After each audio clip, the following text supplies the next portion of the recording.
백성교회는 코로나의 때에도 철저히 방역수칙을 지키며 더 뜨거운 중심으로 날마다 온 오프라인으로 예배를 드려왔습니다.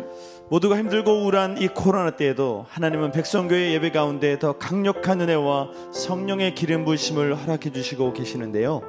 고난의 밤에도 노래하게 하시는 하나님은 생명의 말씀과 찬양과 기도 가운데 끊임없는 기적의 역사를 이루어주고 계십니다. 특별히 2월 8일 월요일 저녁부터 13일 토요일까지 보령 백성수양관에서 가족치유 예배가 있는데요. 가족치유 예배도 온라인, 오프라인으로 동시에 예배가 진행됩니다.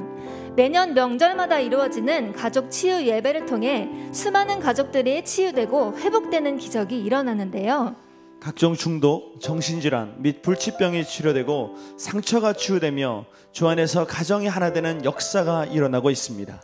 비록 코로나로 인해 예배에 제한이 있지만 이번 가족치유 예배를 통해 일하실 하나님을 전심으로 소망하며 온 오프라인 예배에 힘써 참여하는 여러분 모두가 되기를 바랍니다.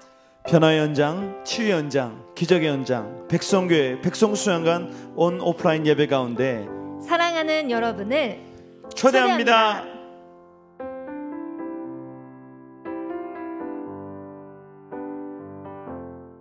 할렐루야, 하나님은 살아계십니다. 오늘은 복음의 진수 6번째 시간으로 열매를 이루는 복음이란 제목으로 말씀을 나누겠습니다. 복음의 진수를 경험하고 열매 맺는 삶을 사는 우리 모두가 되기를 원합니다. 본문은 요한복음 15장 1절부터 8절입니다. 우리 함께 본문 말씀 같이 받겠습니다. 나는 참 포도나무요 내 아버지는 농부라. 무릇 내게 붙어있어 열매를 맺지 아니하는 가지는 아버지께서 그것을 제거해 버리시고 무릇 열매를 맺는 가지는 더 열매를 맺게 하려 하여 그것을 깨끗하게 하시느니라. 너희는 내가 일러준 말로 이미 깨끗하여 졌으니 내 안에 거하라. 나도 너희 안에 거하리라. 가지가 포도나무에 붙어있지 아니하면 스스로 열매를 맺을 수 없음 같이 너희도 내 안에 있지 아니하면 그러하리라. 나는 포도나무요 너희는 가지라.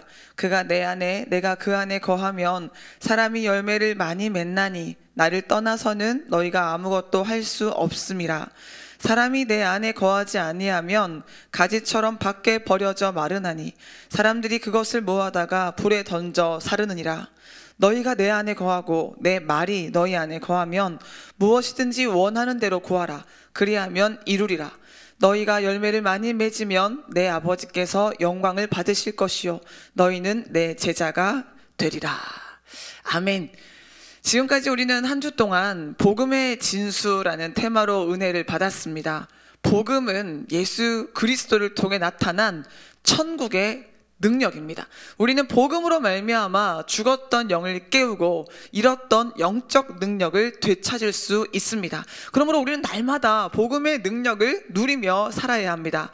첫 번째 시간으로 영을 깨우는 복음이란 제목으로 말씀을 나누었죠. 우리는 영혼 깊은 곳 무의식의 죄까지 해결받아서 내적인 성결을 이루어 온전하게 영을 깨워야 합니다. 참된 존재의 본질, 진정한 나는 내 영이잖아요. 여러분 모두가 영을 깨우는 복음의 진수를 깨달아서 복음의 능력을 경험하며 복음의 능력을 나타내는 삶을 사시기를 바랍니다. 두 번째 시간으로 우리는 죄를 이기는 복음이라는 제목으로 말씀을 나누었습니다. 인간의 힘으로는 죄를 이길 수 없습니다. 우리는 오직 하나님의 은혜로 값없이 의롭다함을 얻게 되었습니다. 우리는 복음으로 죄를 이겨서 죄의 법이 아니라 믿음의 법으로 통치를 받아야 합니다. 여러분 복음의 능력으로 죄를 이기며 살기를 소원합니다. 세 번째 시간으로 상처를 씻는 복음이란 제목으로 함께 은혜를 나눴죠. 복음은 상처로 인해서 깨어진 마음을 치료받게 하고 상처를 이길 수 있는 권능을 받게 합니다. 우리는 모두 다 상처를 주고받으며 살 수밖에 없는 상처투성이의 인생이지만 복음을 통해서 최악의 상황을 최상의 상황으로 바꿀 수 있습니다. 상처에서 해방된 자는 무너진 것을 다시 일으키는 삶을 살고 사명을 통하여 축복의 통로가 되어 살 수 있습니다. 천국의 기쁨을 유통하는 삶을 살아가기를 바랍니다. 네 번째 시간으로 자유에 이르는 복음이란 제목으로 은혜를 나눴습니다. 우리는 복음의 능력으로 모든 율법의 멍에 죄의 멍에를 깨뜨리고 참된 자유를 누려야 합니다. 주님이 주시는 자유의 능력을 가지고 사랑으로 서로 종노릇하며 하나님 안에서 참된 만족을 누려야 합니다. 5번째 시간, 하늘문을 여는 복음이란 제목으로 함께 은혜를 나눴죠. 우리는 복음을 통해서 하늘문이 열리는 축복을 받아야 합니다. 이 땅에 우리가 발을 붙이며 살고 있지만 하늘문이 열려서 하늘로부터 내려오는 능력으로, 하늘의 지혜로, 하늘의 사랑으로, 하늘의 권능으로 살아야 돼요. 하늘문을 여는 복음을 통해서 진리 안에 자유를 누리고 그 복음을 많은 영혼들에게 전하는 축복의 통로가 되어야 합니다. 이를 위해서 우리는 위로부터 주어지는 은혜로 복음을 경험해야 돼요. 귀로만 듣는 것이 아니라 영으로 체험하고 복음을 삶으로 살아내야 해요. 또한 하나님과 막힌 담을 만드는 죄를 해결받아야 하고 바른 신앙 고백 위에 세워진 교회와 연결되어야 하고 자신을 부인하고 자기 십자가를 져야 한다고 말씀을 나누었습니다. 이어서 오늘은 복음의 진수 마지막 시간으로 열매를 이루는 복음이란 제목으로 말씀을 나누겠습니다. 많은 사람들이 복음에 대해서 이야기를 하지만 복음이 뭔지를 몰라요. 복음이 무엇인지 경험하지 못합니다. 복음은 한자어로는 복자에다가 소리음을 씁니다. 즉 복음은 복을 주신다는 것을 듣고 소리쳐 외친다는 의미를 가지고 있어요. 영어로는 good news이죠. 복은 물질의 복, 가정의 복, 건강의 복 등 여러 가지 복이 있는데 지금 우리가 구할 복, 우리가 하나님으로부터 받는 복은 구원과 영생의 복이죠. 이 복 안에 모든 것이 다 포함되어 있잖아요. 현생과 내생의 복, 우리가 필요한 모든 복, 하늘로부터 내려오는 그 신령한 모든 복, 여러분 이 복을 받아 누리기를 원합니다. 근데 이 복을 예수를 믿는 자에게 하나님이 허락해 주시는 겁니다. 기쁜 소식 중에 가장 큰 기쁜 소식, 예수 그리스도로 말미암아 우리가 구원을 얻고 영생을 얻고 죄사함을 받고 이 모든 축복을 받게 되었다는 이 소식. 코로나19 바이러스가 완전히 종식된다면 얼마나 기쁜 소식이겠습니까? 그런데 이보다 더 큰 기쁜 소식, 비교할 수 없는 기쁜 소식이 바로 예수 그리스도를 인해서 죄의 문제를 해결받고 영원한 천국에서 영생 복락을 누릴 수 있다는 소식입니다. 이 기쁜 소식을 우리만 알아서는 안 되겠죠? 우리는 복음의 빚진 자로서 이 능력의 복음을 전파해서 수많은 영혼을 주님께로 인도해야 할 책임과 의무를 가지고 있습니다. 로마서 8장 12절에 그러므로 형제들아 우리가 빚진 자로 돼 육신에게 져서 육신대로 살 것이 아니니라. 디모데후서 2장 1절에 보면 내 아들아 그러므로 너는 그리스도 예수 안에 있는 은혜 가운데서 강하고 또 네가 많은 증인 앞에서 내게 들은 바를 충성된 사람들에게 부탁하라. 그들이 또 다른 사람들을 가르칠 수 있으리라. 너는 그리스도 예수의 좋은 병사로 나와 함께 고난을 받으라. 병사로 복무하는 자는 자기 생활에 얽매이는 자가 하나도 없나니 이는 병사로 모집한 자를 기쁘게 하려 함이라. 여러분 하나님의 나라는 말에 있지 아니하고 능력이 있습니다. 살아있는 복음이 심겨진 그 자리에는 반드시 열매가 맺혀요.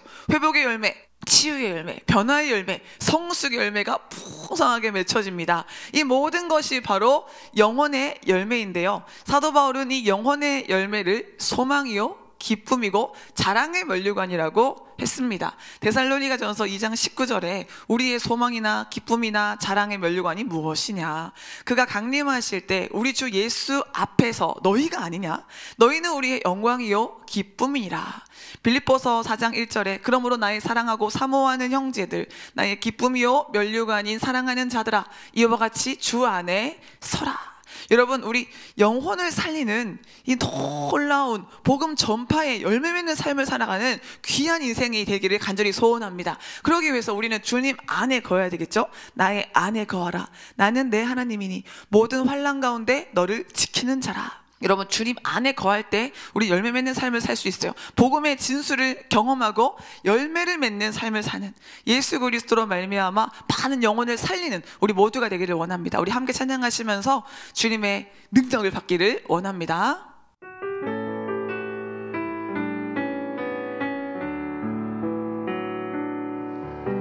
나의 안에 거하라.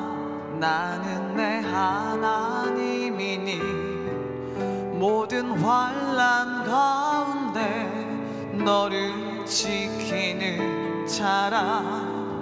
두려워하지 말라. 내가 널 도와주리니 놀라지 말라. 내 손 잡아주리라. 나의 안에 거하라. 나의 안에 거하라. 나는 내 하나님이니 모든 환난 가운데 너를 지키는 자라. 두려워하지 말라. 내가 널 도와주리니 놀라지 말라. 내 손 잡아주리라. 내가 너를 지명하여 불렀나니 너는 내 것이라. 내 것이라. 너의 하나님이라. 내가 너를 보배롭고 존귀하게 여기노라. 너를 사랑하는 내 여호와라. 나의 안에 거하라. 나의 안에 거하라. 나는 내 하나님이니 모든 환난 가운데 너를 지키는 자라. 두려워하지 말라. 내가 널 도와주리니 놀라지 말라. 내 손 잡아주리라. 내가 너를 지명하여 불렀나니 너는 내 것이라. 내 것이라. 너의 하나님이라. 내가 너를 보배롭고 존귀하게 여기노라. 너를 사랑하는 내 여호와라. 너를 사랑하는 내 여호와라.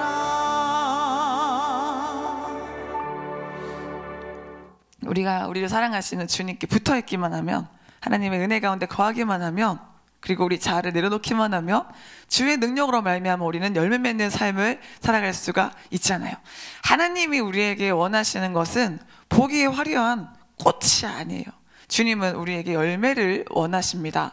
그런데 많은 교회에 있는 성도님들이 열매 성도가 되기보다는 꽃 성도가 되기를 원합니다. 꽃 성도란 무엇입니까? 겉으로 드러나 보이는 화려한 일, 즉 내 이름이 나타나고 내 얼굴이 드러나는 일에만 관심을 갖는 성도가 꽃 성도예요. 사람들이 꽃을 보고 감탄하잖아요. 와, 예쁘다, 향기롭다, 야, 멋있다. 이들은 사람의 칭찬과 인정을 받기를 좋아합니다. 그러나 열매 성도는 사람들이 알아주든 알아주지 않든 견고한 심지를 가지고 헌신하는 사람이에요. 열매 성도는 화려하거나 요란하지는 않지만 고상하고 은은한 그리스도의 향기를 끊임없이 나타냅니다. 여러분은 어떤 성도가 되기를 원하십니까? 사과나 귤을 심으면 3년이 지나야 열매를 맺기 시작합니다. 그리고 10년이 지나면 500여 개의 열매가 열린다고 합니다. 또 옥수수 씨 1개를 심으면 줄기가 자라서 2 또는 3자루의 열매를 맺는데요. 한 자루에 적어도 200에서 300알 정도의 옥수수가 달린다고 합니다. 이 경우에 씨 하나는 약 600개 정도의 결실을 한 셈이죠. 이와 같이 그리스도의 사람들은 복음의 씨앗으로 말미암아 수많은 열매를 결실해야 합니다. 농부가 포도나무를 심는 목적이 무엇입니까? 오직 포도 열매를 얻는 겁니다. 그런데 그렇게 땀을 흘린 만큼 열매가 없다면 얼마나 속이 상하겠습니까? 꽃만 무성하게 피고 잎사귀만 많고 열매가 없으면 얼마나 허망하겠습니까? 학생이 공부를 열심히 하는데 공부는 많이 했는데 성적이 오르지 않으면 얼마나 실망이 큽니까? 농사 짓는 것뿐만 아니라 인생의 많은 것들이 애를 쓴 만큼 또한 노력한 만큼 결과가 좋지 못할 때가 많습니다. 사람들은 뿌린 대로 거두지 못하는 상황 때문에 절망하고 낙심하게 됩니다. 노력한 만큼 좋은 결과, 농사를 지은 만큼 좋은 열매를 맺는 게 중요합니다. 실제로 포도나무는 그 자체로 좋은 제목이나 조경수로는 사용할 수 없는 지극히 볼품없고 쓸모없는 나무입니다. 그러나 이 나무가 만들어내는 열매만큼은 기가 막히죠. 탐스러운 포도 열매는 많은 이들에게 기쁨과 행복을 안겨주잖아요. 포도가 참 몸에도 좋잖아요. 맛도 있고 아주 향기롭고. 이 포도나무와 열매는 성경에서 가장 중요하고 빈번하게 등장하는 나무와 열매입니다. 포도는 가나안 7대 소산물 밀, 보리, 포도, 무화과, 석류, 올리브, 대추 야자 중에 하나로 풍요와 안식, 다산과 복을 상징합니다. 노아도 홍수 이후에 포도 농사를 지었잖아요. 그래서 아주 포도가 고대로부터 이어져 내려오는 열매인데 포도나무가 기쁨과 행복과 소망의 상징으로 여겨집니다. 예수님은 스스로 포도나무라고 말씀하셨죠. 오늘 본문 1절에 나는 참 포도나무요 내 아버지는 농부라. 포도원의 농부가 되신 하나님 역시 우리에게 탐스러운 열매를 바라십니다. 여러분, 우리 알알이 아주 탐스러운 포도, 그 포도보다 더 탐스러운 열매를 맺는 삶을 살기를 원합니다. 봄에 씨앗을 뿌리는 농부들은 많은 수확을 기대하면서 씨앗을 뿌리고 나무를 돌봅니다. 만약 농부에게 수확에 대한 희망이 없다면 결코 씨앗을 뿌리지 않겠죠. 바람이 없이는 심지 않을 겁니다. 봄에 아낌없이 뿌리면 가을에는 풍성한 열매를 거둘 것을 바라는 것이 농부의 마음이에요. 하나님은 우리가 힘을 내어 영적 성장을 이루어서 마침내 열매 맺기를 기대하고 인내하십니다. 오늘 본문 8절에 너희가 열매를 많이 맺으면 내 아버지께서 영광을 받으실 것이요 너희는 내 제자가 되리라. 이 말씀을 원문대로 정확히 번역하면 너희가 열매를 많이 맺고 나의 제자인 것이 입증되면 내 아버지께서 영광을 받으신다입니다. 즉 바꿔 말하면 열매가 없는 자는 예수님의 제자라고 할 수 없다는 겁니다. 우리는 입술로만 예수님의 제자라고 말할 것이 아니라 예수님의 제자로서 삶에서 열매를 맺고 예수의 생명을 나타내는 자들이 되어야 합니다. 마태복음 7장 18절에 좋은 나무가 나쁜 열매를 맺을 수 없고 못된 나무가 아름다운 열매를 맺을 수 없느니라. 아름다운 열매를 맺지 아니하는 나무마다 찍혀 불에 던져지느니라. 이러므로 그들의 열매로 그들을 알리라. 에베소서 5장 11절에 너희는 열매 없는 어둠의 일을 참여하지 말고 도리어 책망하라. 빌립보서 1장 11절에 예수 그리스도로 말미암아 의의 열매가 가득하여 하나님의 영광과 찬송이 되기를 원하노라. 여러분, 좋은 나무는 좋은 열매를 맺고 나쁜 나무는 나쁜 열매를 맺습니다. 우리의 삶에는 이런 인과관계가 정확하게 적용됩니다. 내가 좋은 나무라면, 내가 예수 그리스도께 붙어 있다면 우리에게 좋은 열매가 맺힐 겁니다. 이게 복음의 진수입니다. 여러분, 오늘 복음의 능력으로 말미암아 우리의 존재 자체를 성결하게 하여 예수께 더 가까이 나아가여서 좋은 열매를 풍성히 맺는 삶을 살기를 원합니다.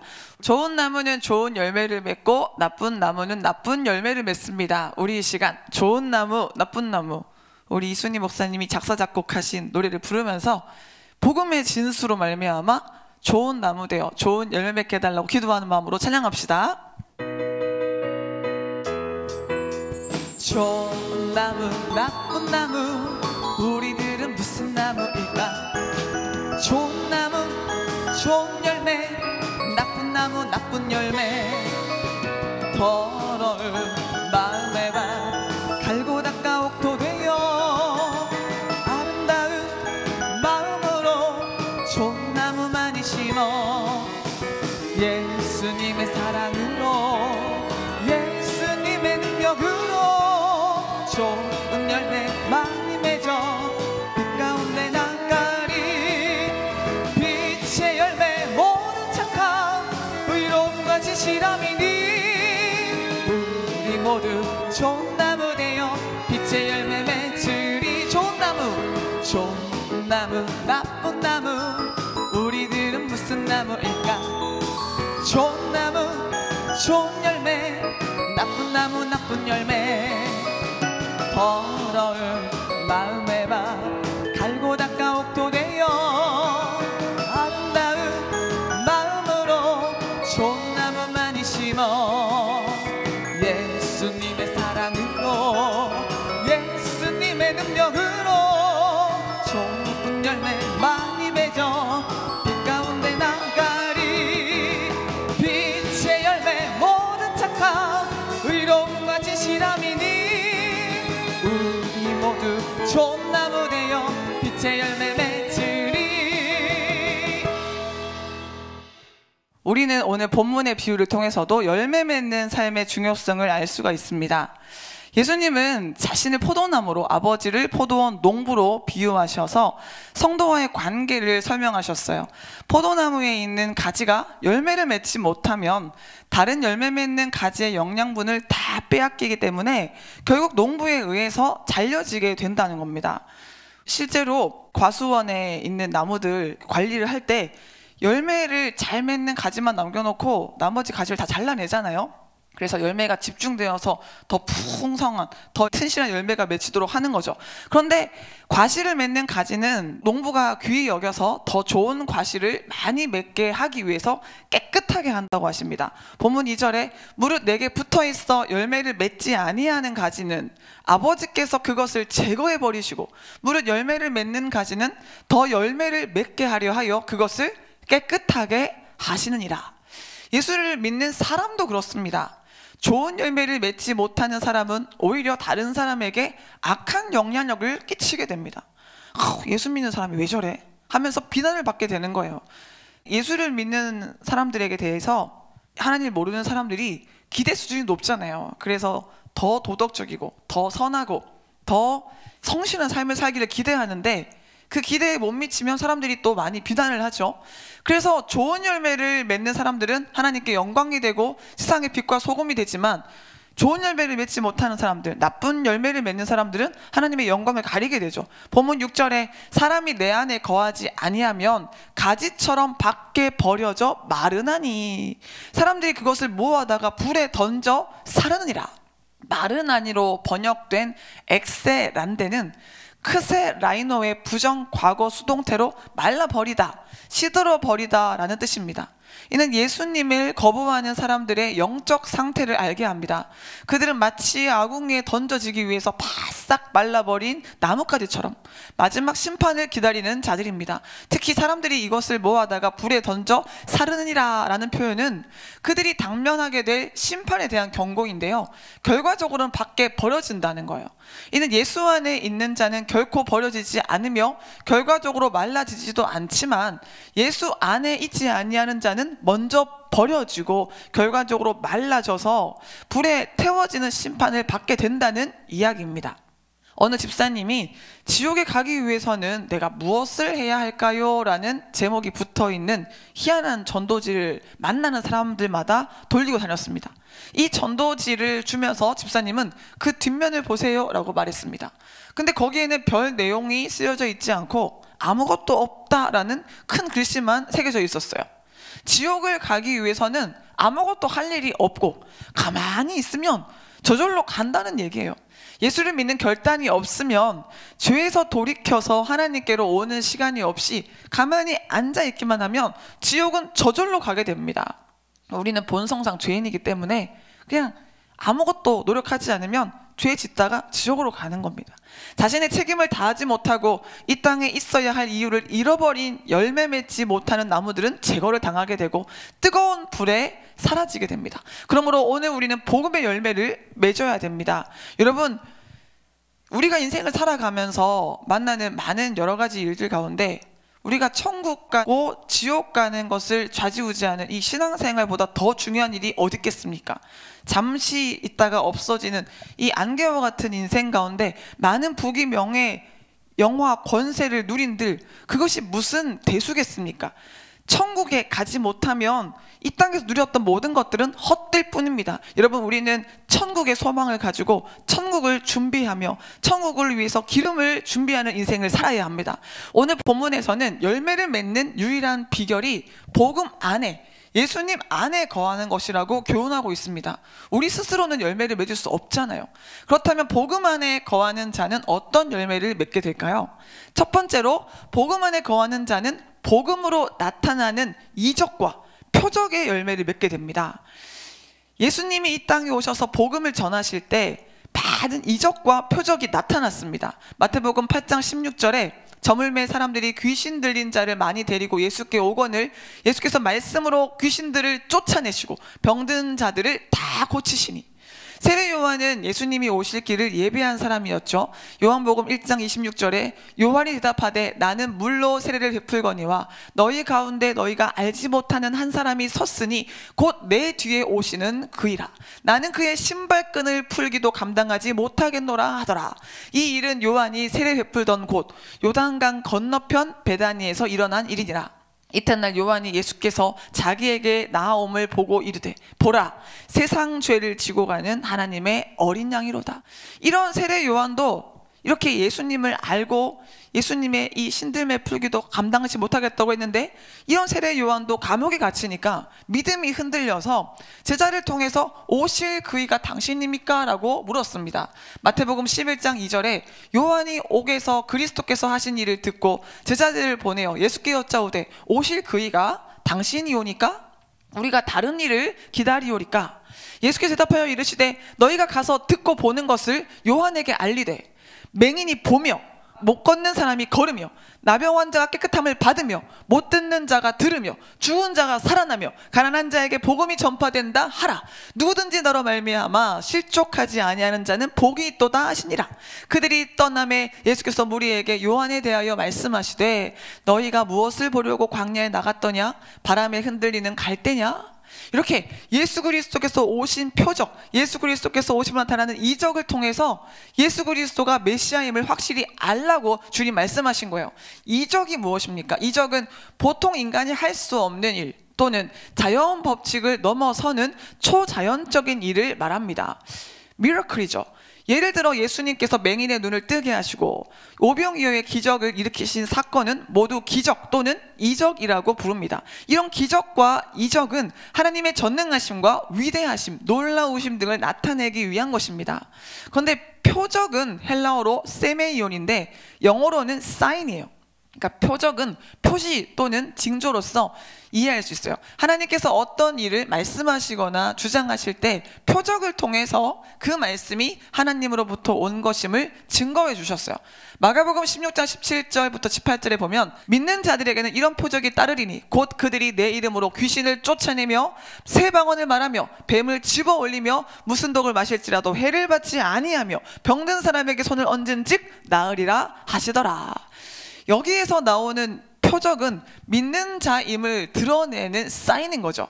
그래서 예를 들어 여기에 나오는 마귀를 쫓아내는 것과 어떤 독을 마셔도 해를 입지 않는 일, 병든 자에게 안수하여 치유하는 일들은 이적인 동시에 표적이에요. 이러한 일들은 복음을 전하는 자들의 말이 진리라는 것을 증거하기 위한 것이었습니다. 이 표적과 기사는 성령이 역사하시는 지금 이 시대에도 일어납니다. 그런데 은사폐지론자들은 기적은 사도시대 이후로 종결되었다고 주장합니다. 병을 치유하는 은사도 사도시대 이후에는 나타나지 않는다고 이야기합니다. 하지만 기적은 지금 이 시대에도 일어납니다. 어제나 오늘이나 영원토록 동일하신 예수 그리스도의 능력은 지금도 믿는 자들을 통해서 나타납니다. 그러므로 우리는 이 은사폐지론에 미혹될 것이 아니라 지금도 살아 역사하신 하나님의 말씀을 신뢰하여서 하나님의 능력을 나타내는 삶, 하나님의 능력을 경험하고 하나님의 능력을 드러내는 삶을 살아야 합니다. 여러분, 하나님은 믿는 자를 통해서 역사하시는 줄로 믿습니다. 요한복음 14장 12절에 내가 진실로 진실로 너희에게 이르노니 나를 믿는 자는 내가 하는 일을 그도 할 것이요 또한 그보다 큰 일도 하리니 이는 내가 아버지께로 감이라. 이렇게 예수님 말씀하셨죠. 또한 사도행전에서도 스데반 집사는 은혜와 권능이 충만하여 큰 기사와 표적을 행했습니다. 사도행전 6장 8절에 스데반이 은혜와 권능이 충만하니 큰 기사와 표적을 민간에 행하니, 빌립 또한 그가 행한 큰 기적을 사람들이 보았다고 했습니다. 사도행전 8장 4절에 그 흩어진 사람들이 두루다니며 복음의 말씀을 전할세 빌립이 사마리아 성에 내려가 그리스도를 백성에게 전파하니 무리가 빌립의 말도 듣고 행하는 표적도 보고 한 마음으로 그가 하는 말을 따르더라. 많은 사람에게 붙었던 더러운 귀신들이 크게 소리를 지르며 나가고 또 많은 중풍병자와 못 걷는 사람이 나으니 그 성에 큰 기쁨이 있더라. 성령뿐만 아니라 교회사를 통해서 지금까지 수많은 그리스도인들이 표적과 기사를 나타내서 많은 영혼들을 주님께로 인도했습니다. 저 역시 어렸을 때부터 신앙생활을 하긴 했지만 이 체험이 없으니까, 이 확신이 없으니까요, 육에 속한 이 신앙인에 그칠 수밖에 없었지만 저희 담임 목사님을 통해서 하나님을 인격적으로 체험하고 제가 영적인 세계를 경험하면서 수많은 표적과 이적을 경험하면서 눈으로 보면서 더욱더 믿음의 확신을 얻게 되었습니다. 여러분들도 여러분이 체험한 만큼 여호와의 선하심을 맛보아 아는 만큼 믿음이 성장하는 것을 경험하시지 않습니까? 여러분, 우리는 귀로만 듣는 하나님이 아니라 내 눈으로 볼 수 있는 하나님을 만나야 되고 지금도 나와 동행하시고 내 삶을 변화시켜 주시는 하나님의 능력을 체험해야 합니다. 기독교는 체험의 종교잖아요.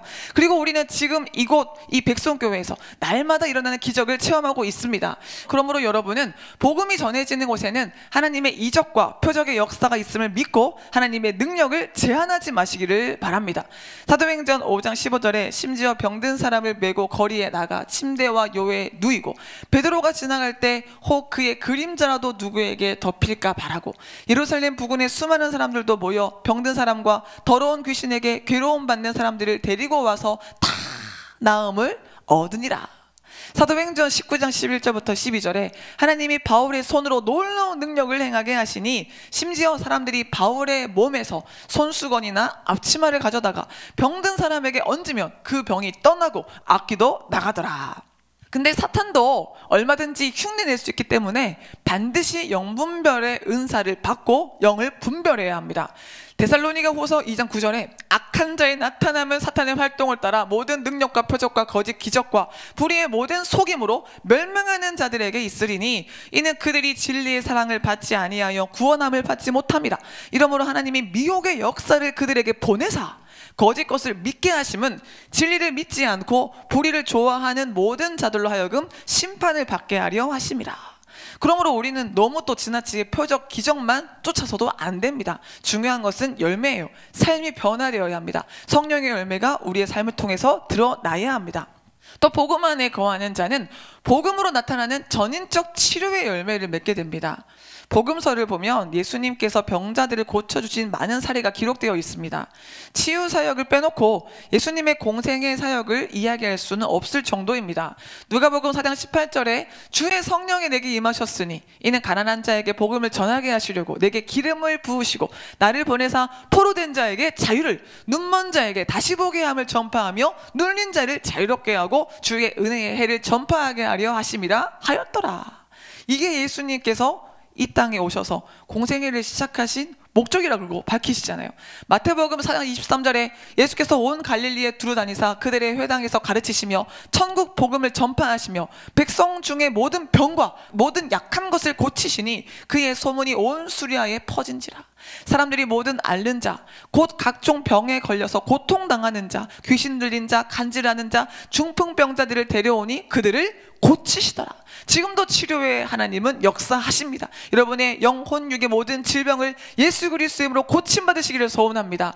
저도 하나님의 능력으로 제 허리의 질병을 치료받고 제 마음의 병을 치료받고 제 영적인 결박이 풀리면서 얼마나 놀라운 인생의 변화를 경험하고 있는지 모릅니다. 여러분, 살아계신 하나님, 지금도 역사하신 하나님, 그 하나님이 우리와 함께 하시는 줄로 믿습니다. 예수님은 천국 복음을 전파하시면서 각종 질병으로 고통받는 자들을 고쳐주셨어요. 또 맹인을 치료하셨어요. 마가복음 8장 22절에 벳세다의 이름의 사람들이 맹인 한 사람을 데리고 예수께 나와 손대시기를 구하거늘 예수께서 맹인의 손을 붙잡으시고 마을 밖으로 데리고 나가사 눈에 침을 뱉으시며 그에게 안수하시고 무엇이 보이느냐 물으시니 쳐다보며 이르되 사람들이 보이나이다. 나무 같은 것들이 걸어가는 것을 보나이다 하거늘 이에 그 눈에 다시 안수하심에 그가 주목하여 보더니 나아서 모든 것을 밝히 보는지라. 예수님이 막 침을 뱉어가면서 안수하시면서 눈을 뜨게 하셨죠. 주님은 육신의 질병만 치유하신 것이 아니라 전인적인 치료를 하셨습니다. 전인적 치료란 병들어 있는 인간의 영과 혼과 육 전체를 온전히 치료하는 것을 말합니다. 근본 치료인 거죠.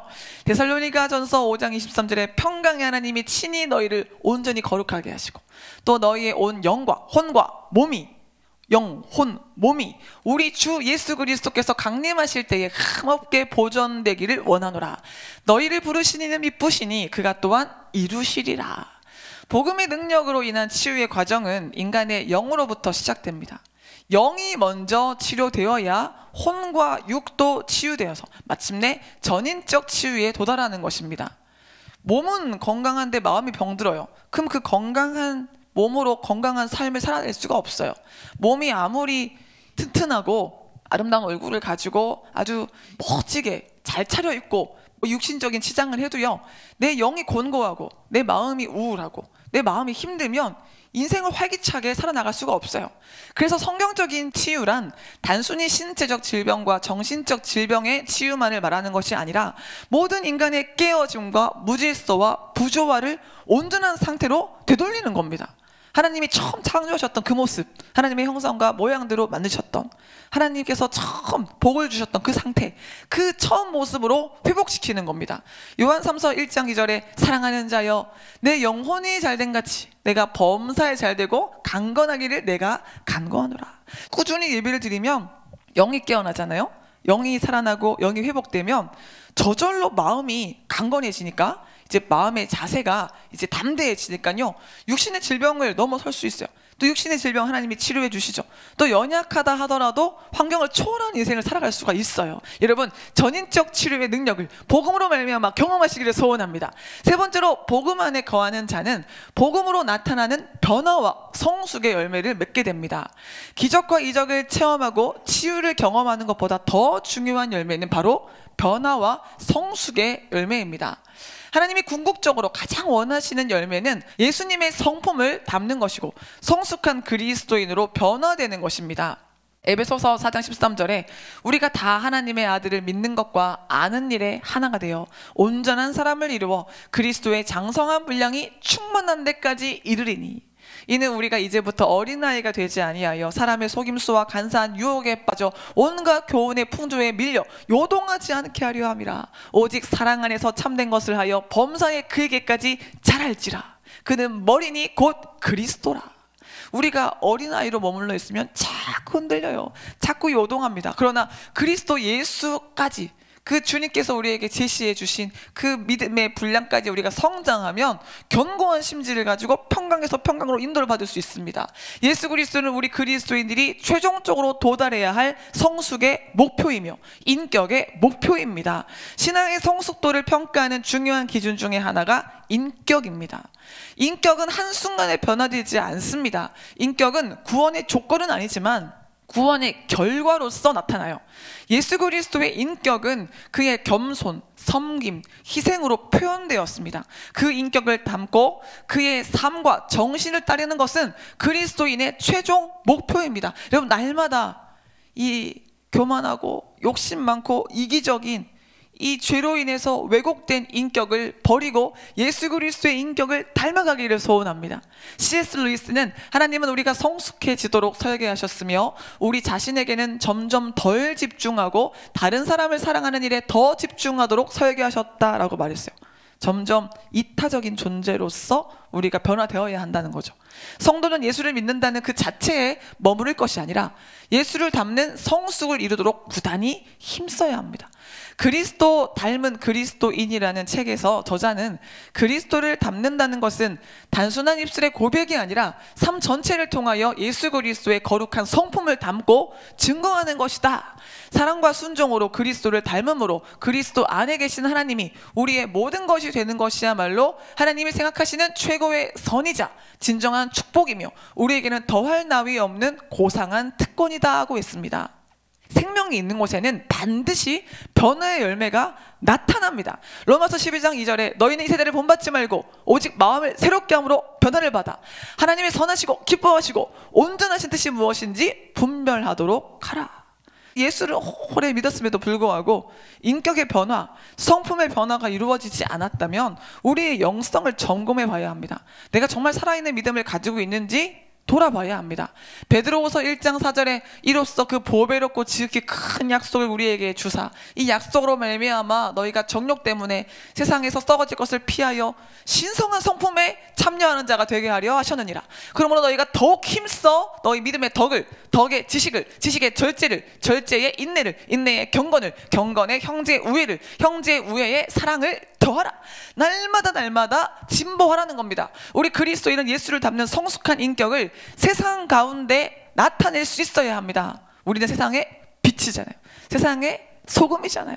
마태복음 5장 14절에 너희는 세상의 빛이라. 산 위에 있는 동네가 숨겨지지 못할 것이요 사람이 등불을 켜서 말 아래에 두지 아니하고 등경 위에 두나니 이러므로 집안 모든 사람에게 비치느니라. 이같이 너희 빛이 사람 앞에 비치게 하여 그들로 너희 착한 행실을 보고 하늘에 계신 너희 아버지께 영광을 돌리게 하라. 그런데 안타깝게도 수많은 그리스도인들이 예수를 닮은 성품을 세상 가운데 보여주지 못했습니다.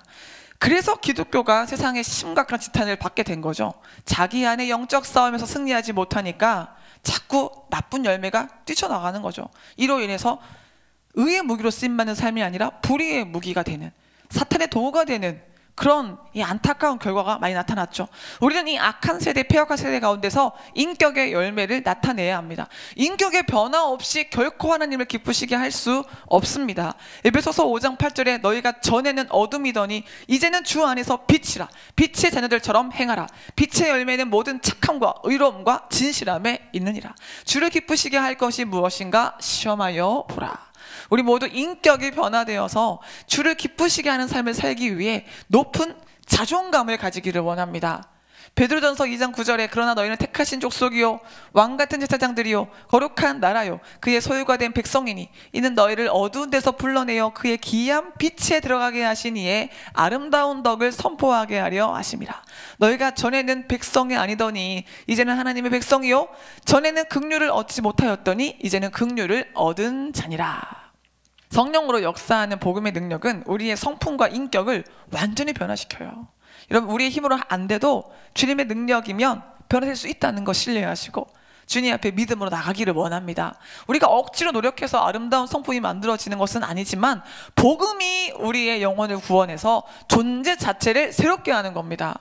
저 얼마나 이전에 욕심 많고 교만하고 악한 사람이었는지 몰라요. 지금도 불완전한 모습이지만요, 복음의 능력으로 말미암아 얼마나 많이 바뀌었는지 몰라요. 정말 하나님은 살아계십니다. 하나님의 위대하심, 하나님의 큰 놀라우신 사랑, 우리가 다 형용할 수 없지만 그 놀라우신 능력과 이 사랑을 찬양하며 살아야 합니다. 우리가 하나님을 찬양하며 예배할 때 하나님의 능력이 우리를 친히 변화시켜 주십니다. 복음으로 변화된 인격은 우리로 하여금 성령의 열매를 맺게 만듭니다. 사랑, 희락, 화평, 인내, 자비, 양선, 충성, 온유, 절제의 열매를 맺게 합니다. 우리는 이와 같은 복음의 열매들을 삶으로 나타내야 돼요. 오늘 본문의 내용은 고난주간 목요일 밤에 예수님께서 말씀하신 다락방 강화 중 일부입니다. 다락방 강화란 예수께서 인류 구속 사역을 위한 십자가 순환을 당하시기 전에 마가 다락방의 만찬 자리에서 있었던 일들에 대한 기록인데요. 다락방 강화 중 일부인 오늘 본문 요한복음 15장에서는 참포도나무와 가지의 비유를 통해서 예수 안에 거함으로 열매 맺는 삶에 대해서 교훈하고 있습니다. 본문 1절에서 나는 포도나무요 내 아버지는 농부라 라고 말씀하셨죠. 예수님은 자신을 포도나무라고 비유하시면서 포도나무 앞에 참이라는 단어를 붙이셨어요. 참에 해당하는 헬라어 알레디네의 원형 알레디노스는 가짜 혹은 불완전한 것을 의미하는 푸슈데스의 반대로 진짜, 순수한, 이상적인 등을 의미합니다. 그래서 예수님께서는 하나님을 농부라고 말씀하시는데 농부에 해당하는 게오르고스의 기본 의미는 땅을 경작하는 사람으로 이 말씀에는 소유자이면서 동시에 관리자라는 의미가 담겨져 있습니다. 그분은 참 포도나무이신 예수와 연합한 가지를 참된 가지로 만들어 주시는 분이십니다. 또한 예수를 거부하는 가지들은 가차없이 심판하는 분으로 가지를 관리하시는 분이십니다. 여기서 우리는 예수님 자신을 포도나무라고 하신 것을 다시 기억해야 합니다. 예수님이 포도나무라면 하나님은 우리를 자라나게 하시는 양분을 공급해 주시는 분이십니다. 하나님이 우리를 자라나게 하시는 겁니다. 또한 예수님은 참 포도나무라는 표현을 통해서 가짜 포도나무, 불완전한 포도나무와의 구별성을 강조하셨습니다. 사실 포도나무 비유는 구약 시대부터 있었던 것인데요. 보통 이스라엘이 여호와의 포도원으로 지칭되었죠. 그런데 안타깝게도 포도나무의 상징은 언제나 타락의 개념과 함께 쓰였습니다. 이사야 5장 2절에 땅을 파서 돌을 제하고 극상품 포도나무를 심었도다. 그 중에 망대를 세웠고 또 그 안에 술틀을 팠었도다. 좋은 포도를 맺기를 바랐더니 들포도를 맺었도다. 주님이 이스라엘을 통해서 좋은 포도를 기대했는데 들포도, 안 좋은 포도를 맺었다는 거예요. 호세아 10장 1절에 이스라엘은 열매 맺는 무성한 포도나무라. 그 열매가 많을수록 재단을 많게 하며 그 땅이 번영할수록 주상을 아름답게 하도다. 예레미야 2장 21절에 내가 너를 순전한 참 종자 곧 귀한 포도나무로 심었거늘 내게 대하여 이방 포도나무의 악한 가지가 되면 어찌 됨이냐. 이렇게 이스라엘은 열매 없는 형편없는 포도나무였어요. 오히려 악한 열매를 맺는 나무였습니다.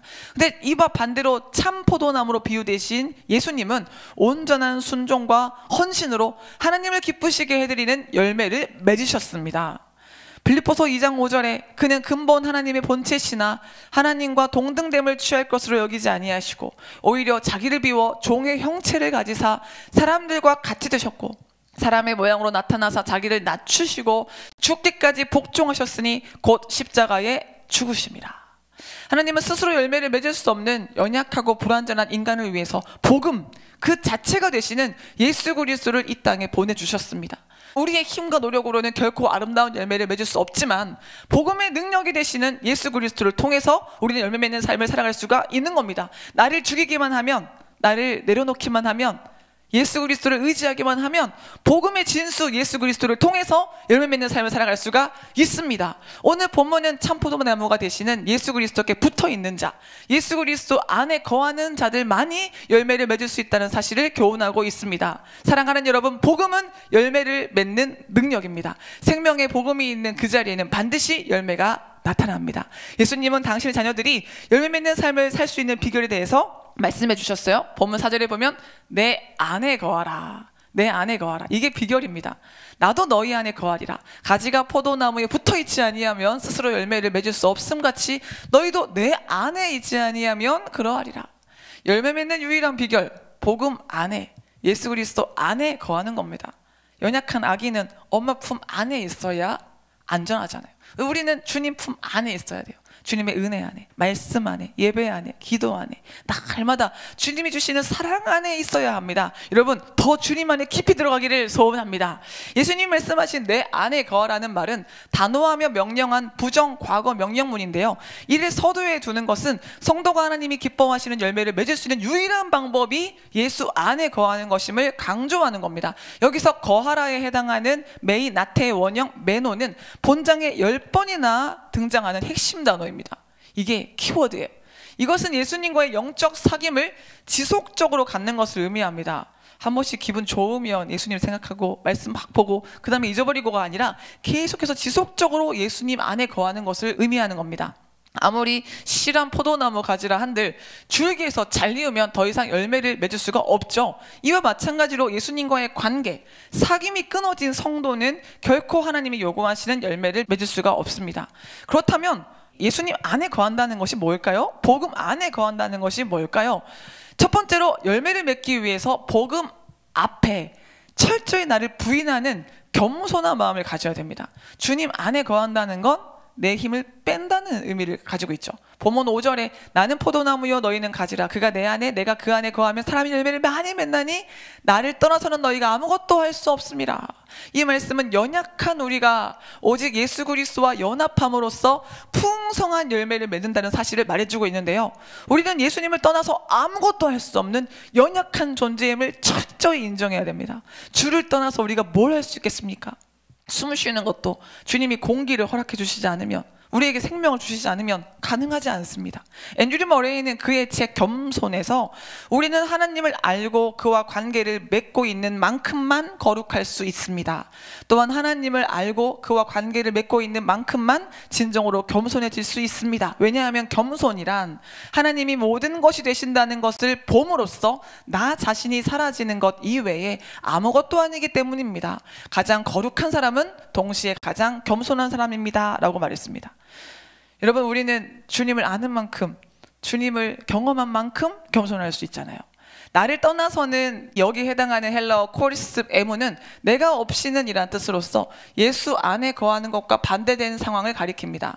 줄기에서 절단된 포도나무의 가지는 밖에 던져져서 말라버립니다. 이처럼 예수님이 없는 인간의 영적 상태도 똑같습니다.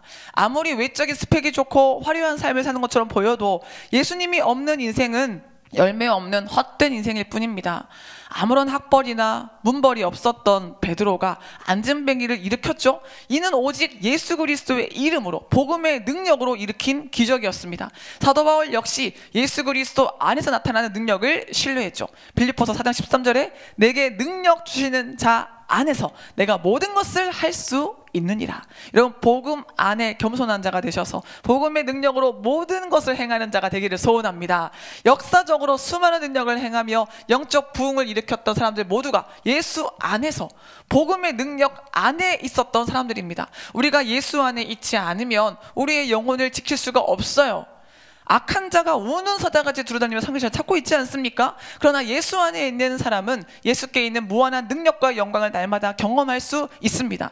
예수 안에 있다고 해서 환난과 고통이 찾아오지 않는 것은 아니지만 예수 안에 있을 때 우리는 역경도 기회로 바꿔주신 하나님으로 인해서 어떤 어려움이라도 뚫고 이겨낼 수가 있는 겁니다. 예수와 함께 있었던 제자들은 물을 포도주로 만드시고 오병이어의 기적으로 5,000명 이상을 먹이는 기적을 직접 보았습니다. 병든 자를 고치시고 죽은 자를 살리시는 것도 보았습니다. 이처럼 예수와 함께하는 인생, 예수 안에 있는 인생은 시간이 흐를수록 예수님이 베푸신 기적을 맛보며 즐거워하는 인생이 됩니다.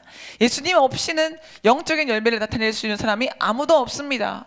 또 코리스는 따로 단독으로 헤어져 등을 뜻하는 부사이나 오늘 본문에서처럼 소유격을 지배하는 전치사격으로 사용될 때에는 없이는 무엇을 제쳐놓고 라는 뜻을 가지는데요.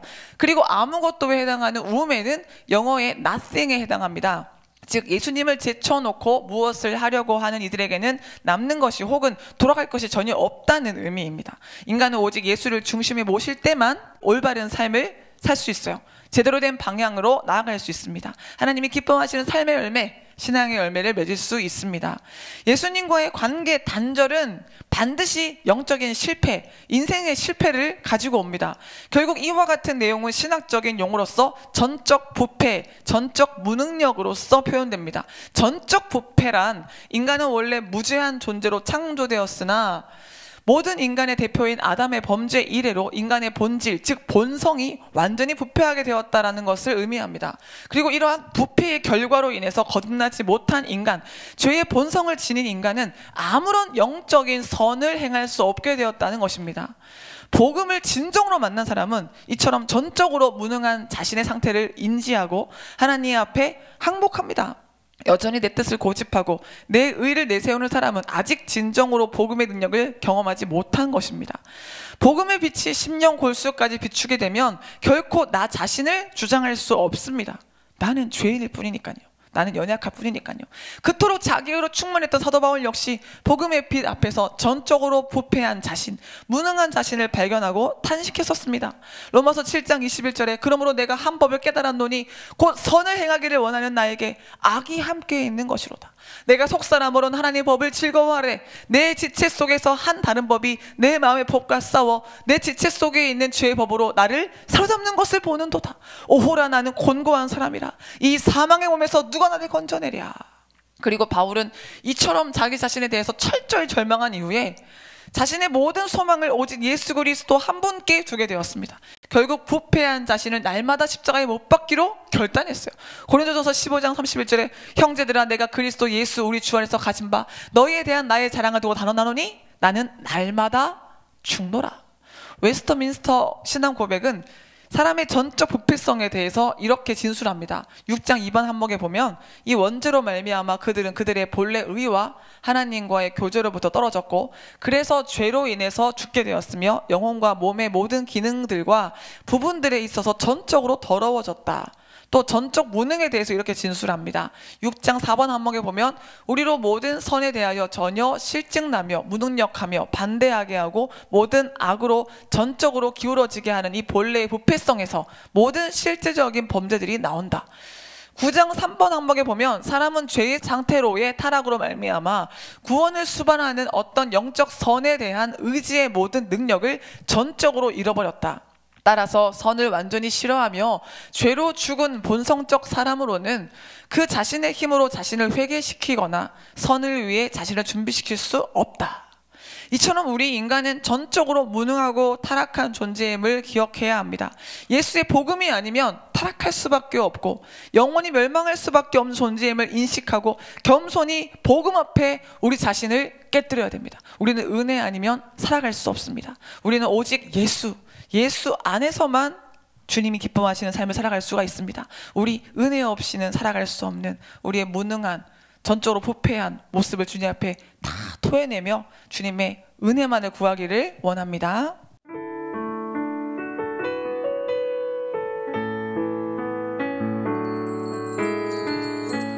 은혜 아니면 살아갈 수가 없네. 호흡마저도 다 주의 것이니 세상 평안과 위로 내게 없어도 예수 오직 예수뿐이네.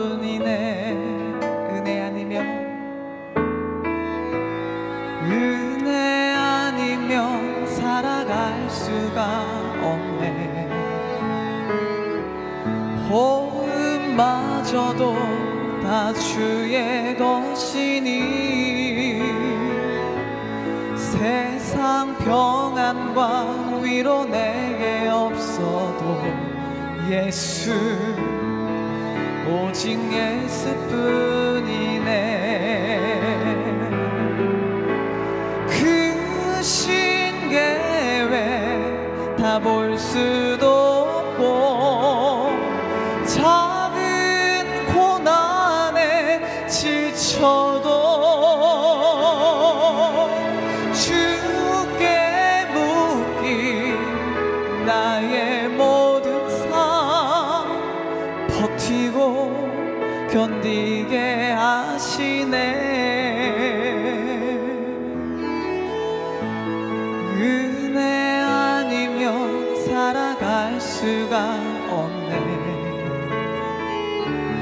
나의 모든 것 다 주께 맡기니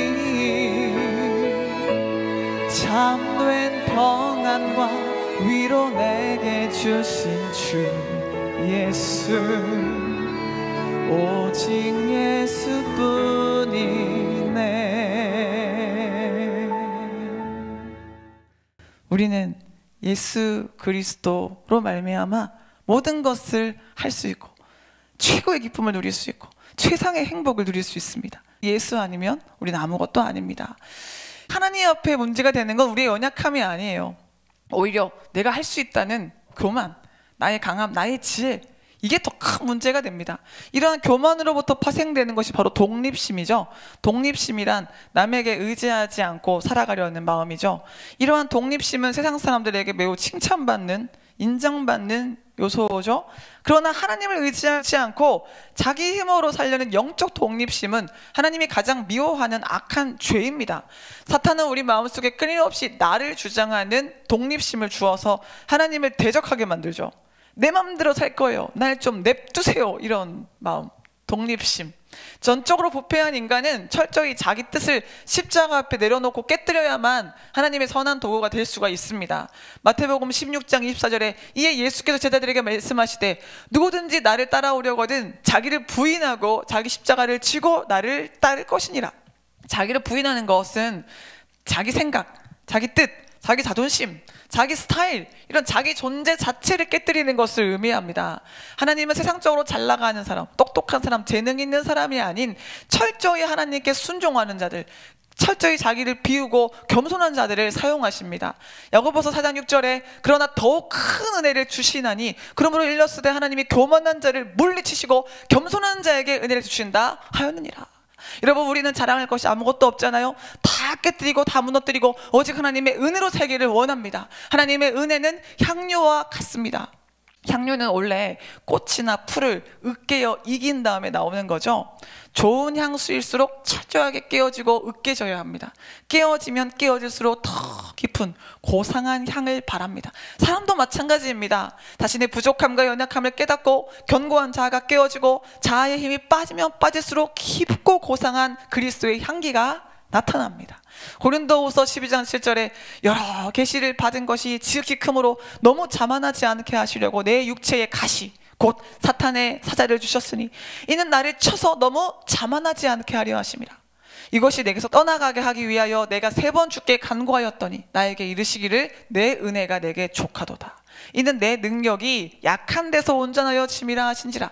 그러므로 도리어 크게 기뻐함으로 나의 여러 약한 것들에 대하여 자랑하리니 이는 그리스도의 능력이 내게 머물게 하려 함이라. 그러므로 내가 그리스도를 위하여 약한 것들과 능력과 궁핍과 박해와 곤고를 기뻐하노니 이는 내가 약한 그때에 강함이라.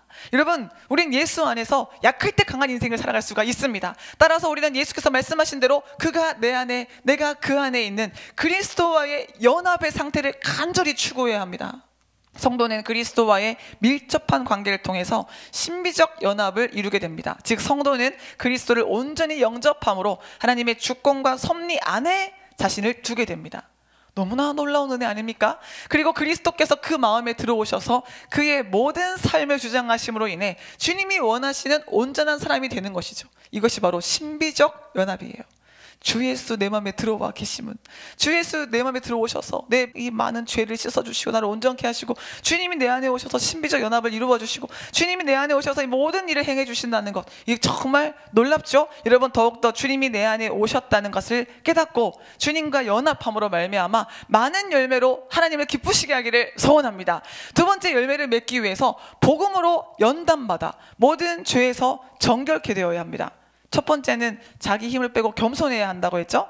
두 번째는 모든 죄에서 정결케 되어야 해요. 본문 2절에 무릇 내게 붙어있어 열매를 맺지 아니하는 가지는 아버지께서 그것을 제거해 버리시고, 무릇 열매를 맺는 가지는 더 열매를 맺게 하려 하여 그것을 깨끗하게 하시느니라. 나무가 아름다운 열매를 맺기 위해서는 가지치기를 잘해야 합니다.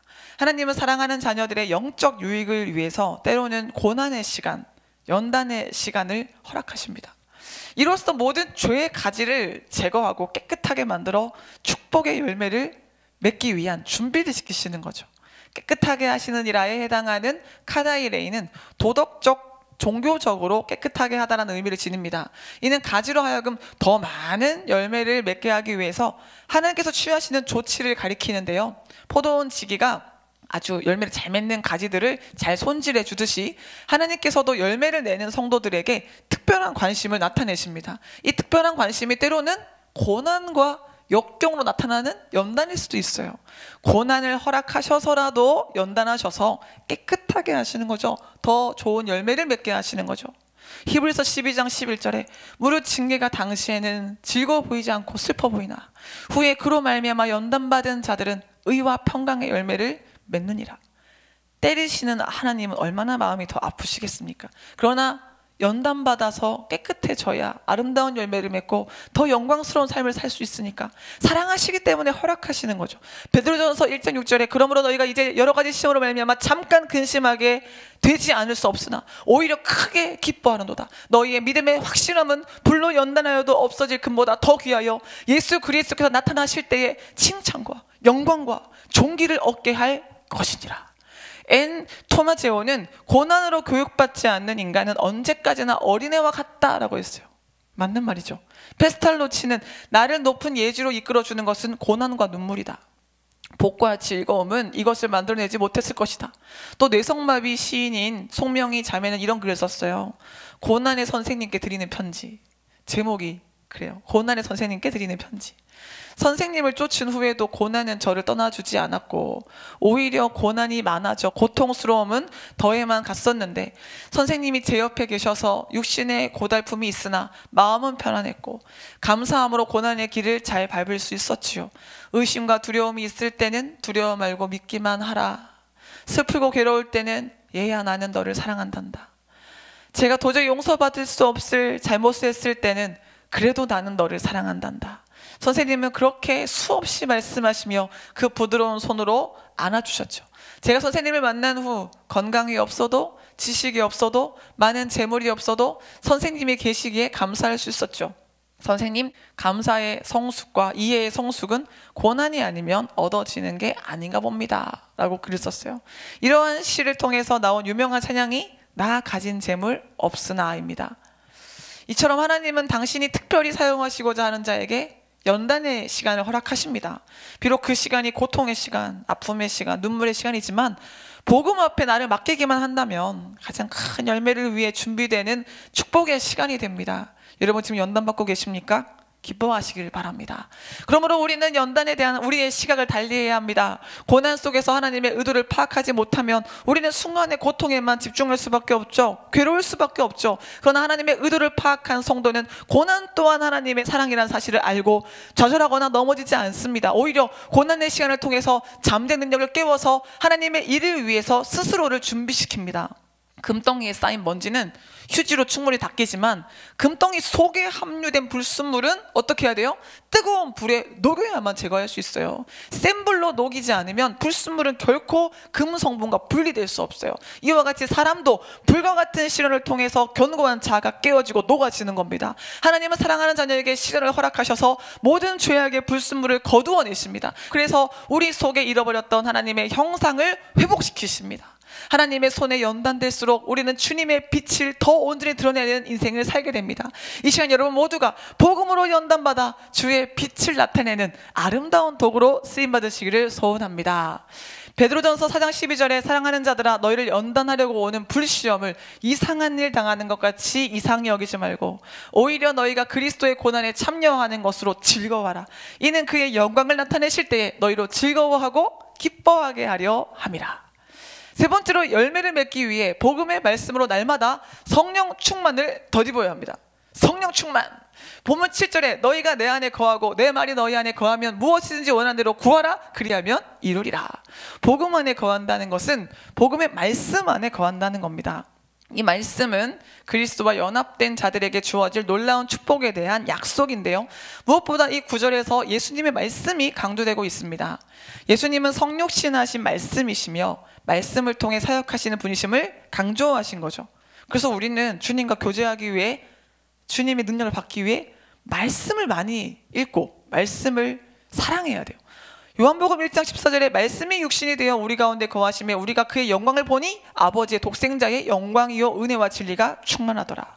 예수님은 말씀 안에 거하는 자에게 무엇이든지 원하는 대로 허락받는 형통의 축복을 약속하셨습니다. 이 말씀을 직역하면 언제든지 너희가 원할 때에는 구하라 또는 너희가 원하는 것은 무엇이든지 구하라입니다. 백지수표지 않습니까? 즉 이 말씀은 예수와 연합하여 말씀이 그 안에 거하는 자들이 갖게 되는 기도의 능력에 대한 신실한 약속이기도 합니다. 하나님은 우리 영육간의 모든 필요를 풍성히 채워주기를 원하십니다. 빌립보서 4장 19절에 나의 하나님이 그리스도 예수 안에서 그 영광 가운데 그 풍성한 대로 너희 모든 쓸 것을 채우시리라. 마태복음 7장 7절에 구하라 그리하면 너희에게 주실 것이요 찾으라 그리하면 찾아낼 것이요 문을 두드리라 그리하면 너희에게 열릴 것이니 구하는 이마다 받을 것이요 찾는 이는 찾아낼 것이요 두드리는 이에게는 열릴 것이니라. 너희 중에 누가 아들이 떡을 달라 하는데 돌을 주며 생선을 달라 하는데 뱀을 줄 사람이 있겠느냐. 너희가 악한 자라도 좋은 것으로 자식에게 줄 줄 알거든. 하물며 하늘에 계신 너희 아버지께서 구하는 자에게 좋은 것으로 주시지 않겠느냐.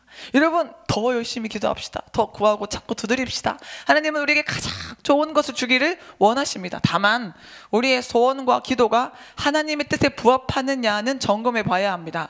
야고보서 4장 2절에 너희는 욕심을 내어도 얻지 못하여 살인하며 시기하여도 능히 취하지 못함으로 다투고 싸우는도다. 너희가 얻지 못하면 구하지 아니하기 때문이요 구하여도 받지 못함은 정욕으로 쓰려고 잘못 구하기 때문이라. 따라서 날마다 열매 맺는 기도가 되기 위해서 우리는 복음의 말씀에 깊이 뿌리 내려야 합니다. 골로새서 2장 6절에 그러므로 너희가 그리스도 예수를 주로 받았으니 그 안에서 행하되 그 안에 뿌리를 박으며 세움을 받아 교훈을 받은 대로 믿음에 굳게 서서 감사함을 넘치게 하라. 주님께 쫙 뿌리를 내려야 돼요. 템즈강 포도나무라는 예화가 있어요. 영국 런던의 템즈강 근처에 있는 재판소 뜰에 유명한 포도나무 한 그루가 있는데 그 포도나무가 유난히 맛이 좋은 열매를 맺기 때문에 식물학자들이 이 포도를 종자로 해서 우수한 포도를 보급하려고 노력했습니다. 그 포도나무가 굉장히 맛있는 열매를 맺었기 때문에 학자들이 연구를 많이 했습니다. 도대체 뭐가 원인이길래 이 포도나무는 이렇게 맛있는 이 포도를 결실할 수 있을까? 연구를 거듭 하다 보니까 그 뿌리가 템즈강 밑바닥까지 뻗어 있다는 사실을 알아냈어요. 말하자면 그 나무가 강 밑바닥까지 뿌리를 내고 있었기 때문에 수분을 충분히 빨아들일 수 있었고, 아울러 양분도 충분히 공급받아서 영국에서 제일 맛있는 열매를 맺을 수 있었던 겁니다. 우리도 주님께 쫙 뿌리를 내려야 맛있는 열매를, 풍성한 열매를 맺을 수 있겠죠.